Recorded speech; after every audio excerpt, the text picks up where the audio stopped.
السلام علیکم ورحمۃ اللہ وبرکاتہ۔ میرے عزیز میٹکوس، اللہ رب العزت کی ذات سے ہم امید کرتے ہیں کہ آپ صحت مند ہوں گے اور ایک اچھا معالج بن کر قوم کے خدمت کے جذبے سے سرشار ہوں گے۔ اس کے لیے ضروری ہے کہ آپ اچھی تعلیم حاصل کریں۔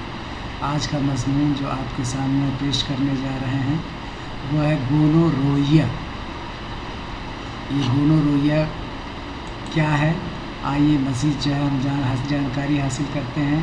گونوروئیا از اے سیکسلی ٹرانسمیٹڈ انفیکشن کاسڈ بائی نائسیریا گونوری۔ آپ نے تعدیہ کے بابت پڑھا ہے۔ تعدیہ دو طریقے کا ہوتا ہے، نوعی تعدیہ اور غیر نوعی تعدیہ۔ نوعی تعدیہ ایک مخصوص جرثومہ سے پھیلتا ہے، جبکہ غیر نوعی تعدیہ کسی بھی جرثومہ سے پھیل سکتا ہے۔ یہ نوعی تعدیہ ہے، یعنی اس کا سبب ایک خاص جرثومہ ہے جس کا نام نائسیریا گونوری ہے۔ سوزاک ایک متعدی مرض ہے، یعنی تعدیہ ہے ایک انسان سے دوسرے انسان میں پھیلے گا، جو نائسیریا گونوری بیکٹیریا سے پیدا ہوتا ہے۔ The term gonorrhea is derived from Greek word gonos means seed and roia means flow۔ یونانی لفظ گونوس یعنی منی، جو رطوبت ڈسچارج ہوتی ہے جنسی اعضاء سے، اس کو ہم منی کہتے ہیں۔ یہاں پر اس کی پیداوار ہوتی ہے۔ اور ریویا یعنی بہاؤ سے، رویا مینس بہاؤ سے ہے، جہاں رطوبتوں کا بہاؤ ہوتا ہے وہ مقام ان کے لیے بہت ہی پرورش کے لیے معقول فضا فراہم کراتا ہے۔ یہ ایک گرام منفی بیکٹیریا ہے۔ اس ٹریننگ میں یہ نگیٹو جو ہے اس کا ریسپانس ہوتا ہے، کیونکہ اس کی سیل وال بہت ہی تھن پتلی ہوتی ہے، اس لیے اس پر رنگ نہیں چڑھتا ہے۔ گرام نگیٹو بیکٹیریا ہے۔ موڈ آف ٹرانسمیشن، تعدیہ کے پھیلاؤ کا کیا طریقہ ہے؟ جنسی اختلاط، غیر محفوظ جنسی اختلاط،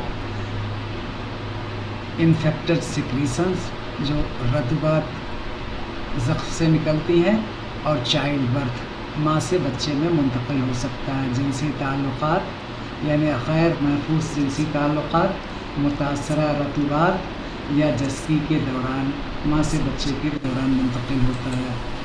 اس کا مدت کمیون یعنی انکوبیشن پیریڈ کتنے دنوں تک پیسیو رہتا ہے، اس کے بعد ایکٹیو ہوتا ہے، تقریباً 1 ہفتے تک، 2 سے 7 دن تک یہ پیسیو اسٹیج میں رہتا ہے۔ کبھی کبھی 2 دن بعد ہی متحرک ہو جاتا ہے، لیکن مانا جاتا ہے کہ اس کا انکوبیشن پیریڈ 1 ہفتے کے اندر اپنا یہ کارنامہ دکھلانے لگتا ہے، یعنی زخم یا تعدیہ پیدا کر دیتا ہے۔ اس کی پیدائش کیسے ہوتی ہے؟ پیتھوجینیسس۔ سب سے پہلے انفلیمیشن آف یوریتھرا، جو پیشاب کی نلی ہے وہاں پر جو ہے التہاب ہوتا ہے، پرولینٹ ڈسچارج، اس میں پس پیلا مواد باہر نکلتا ہے، پینفل مکٹریشنس ہوتا ہے، پیشاب میں بہت دقت دشواری ہوتی ہے، پیلا پیلا پیشاب گاڑھے رطوبت کے ساتھ ہوتی ہے، complication epididymitis, pelvic inflammation, infection, urethra کی سوزش، پیپدار اخراج، دردناک پیشاب اور دیگر پیچیدگیاں اس کے ساتھ وابستہ ہیں۔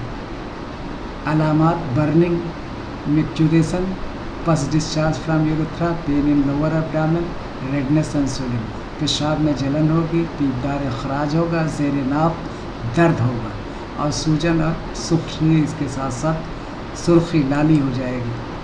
پیچیدگیاں: ایپیڈیڈائمٹس، پروسٹیٹس، پروسٹیٹ گلینڈ بڑھ جائے